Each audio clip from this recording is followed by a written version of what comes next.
If you would legitimately rather do your taxes than show your face on camera, you're not alone. Okay. I talk to business owners all the time, and the general consensus is that nobody wants to put their face on the camera and speak. All right. So if that's you, you're in good company. And the good news is that you not wanting to show your face on camera does not disqualify you from creating amazing content. And in this video, I'm going to explain a little bit about the psychology behind why we're all so scared to put our face on camera and put ourselves out there online. And then I'm going to share 5 content creation hacks that do not require you to put your face on social media online, but will still move the needle forward for you and your business and will hopefully engage your audience super well. All right, so let's get started. Research actually shows that only a very small percentage of users are actively creating content online.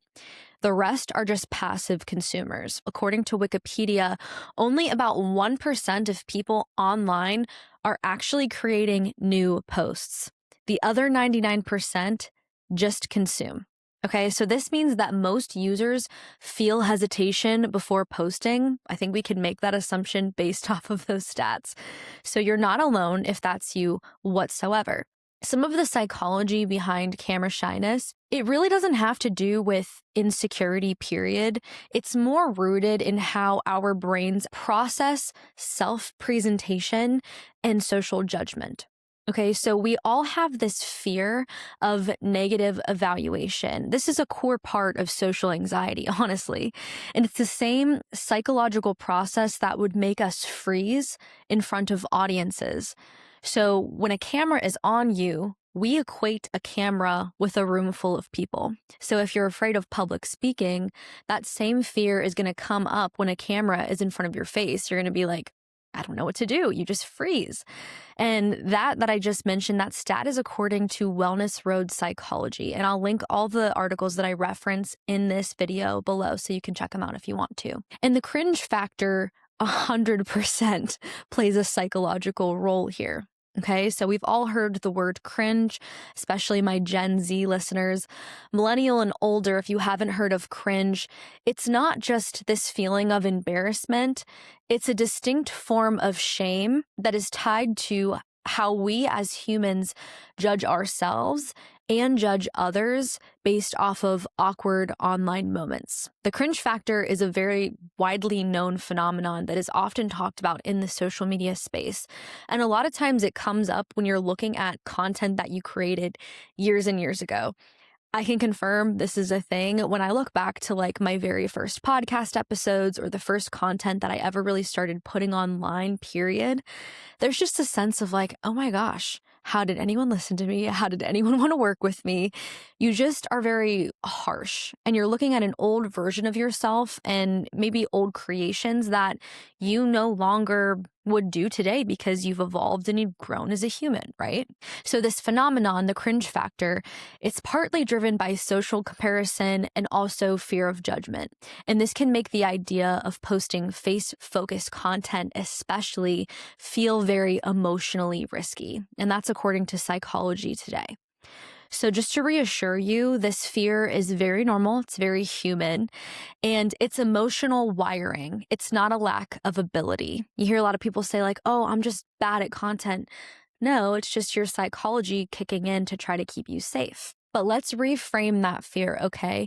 You can still build trust and engagement without putting your face in front of the camera. In a future video, I will definitely, if you're interested, share how you can overcome this fear of being on camera. It's something that I have had to do and take my time with, and it's definitely been a process, but I have seen so much improvement in myself over the years, and I'll definitely share that video in the future.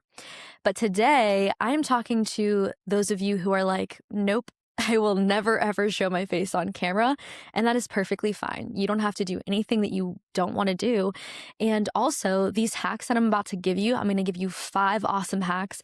These actually work, and a bunch of these types of videos that I'm going to describe do go viral, do get great engagement, and can definitely help you grow your business. So number 1, if y'all have never heard of B-roll, B-roll is going to be your best friend. Okay, so B-roll is footage that you can take literally on your iPhone of your day-to-day life, and you don't even have to be in it. Your face does not have to be in it. Your body doesn't have to be in it.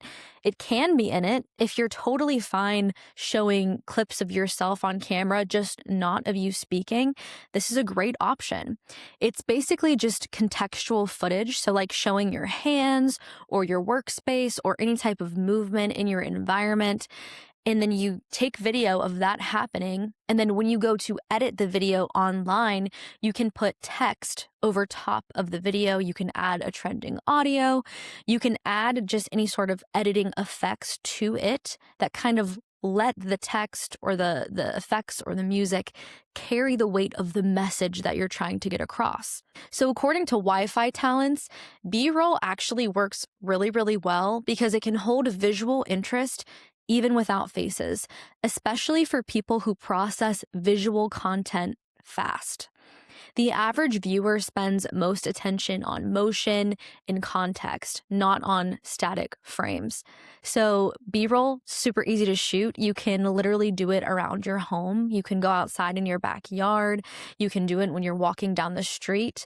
I love B-roll. I think it's really fun, and there's all types of different content that you can experiment with. This is just the first of many. Okay, hack number 2, if you don't want to do any filming whatsoever, this is going to be your savior. You're going to love this, okay? Hack number 2 is stock video. Tools like Adobe, Shutterstock, Pexels, or Mixkit, these will help you find relevant visuals, literal videos, online that match the message that you are trying to get across. And the awesome thing is that there are free versions of this, there are paid versions of this. You just have to do some research to find some different options out there. But why this works is that stock footage can visually stand in for presence. So you're kind of directing the narrative without having to perform on camera. And this is great for people who have kids and maybe don't want to show their kids online, or maybe you're just a very private person and there's not a single part of you that wants to put your life on social media. Again, that's totally okay. There's tons of free options, and there's also paid plans that give you access to a ton of stock video that you can easily download to your computer, your phone, and start editing. Hack number 3. This kind of goes along with the B-roll, but it adds another layer to it that can be really, really fun. Hack number 3 is voiceover over B-roll. So if you're not afraid about being heard, just seen, this is great for you because recording a voiceover in editing allows you to share wisdom without showing your face, but people can still then connect with your tone, your authenticity, and your perspective. I love doing this. I love doing voiceovers. And if you are a podcaster, this is a fantastic way to repurpose your podcast episodes. You can pull the audio from your podcast, throw in some B-roll, bam, maybe add some captions, and then you're done. An engagement note here, video content that combines visuals and audio really helps people to retain messages better than text alone. Again, we talked in one of our previous episodes about adding in movement to our videos. The more movement that you can add in, the more engaging and the longer you will retain a viewer on a specific video. Hack number 4, text first content. It's not dead, people. It still very much works. And yes, we know that video is king. We know that video converts and engages so much higher on virtually every single platform that has video.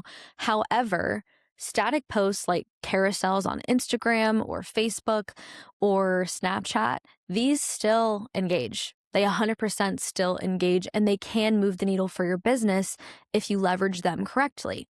So carousels, static posts, even infographics, you can head to Canva and pump out a graphic pretty easily. Just please put minimal stuff on that graphic if you use Canva, okay? All of these things will help you to educate your audience clearly on whatever message you have without any performance pressure. You never have to show your face. Okay, so a really easy example to do this is you kind of treat it like a children's book, right? Let's use an Instagram carousel, for example. On the first slide, you're going to have a picture that has a relatively smooth background, so there's not a lot happening in the photo, and you can overlay the title. Say that you are a plumber, okay? And maybe you want to make a post about 3 reasons why your toilet keeps exploding. I don't know what plumbers talk about. I've never worked with one, but maybe we can change that if you're a plumber. Um, Maybe the first slide says 3 reasons why your toilet keeps exploding. And then on the next slide, you're going to give reason number 1. And then on the next slide, you're going to give reason number 2. And then the person, the viewer, looking at this piece of content can interact with it, right? People love to interact online to get more information. And if someone has an explosive toilet and you're able to tell them exactly why it keeps exploding, I don't know why I chose this example.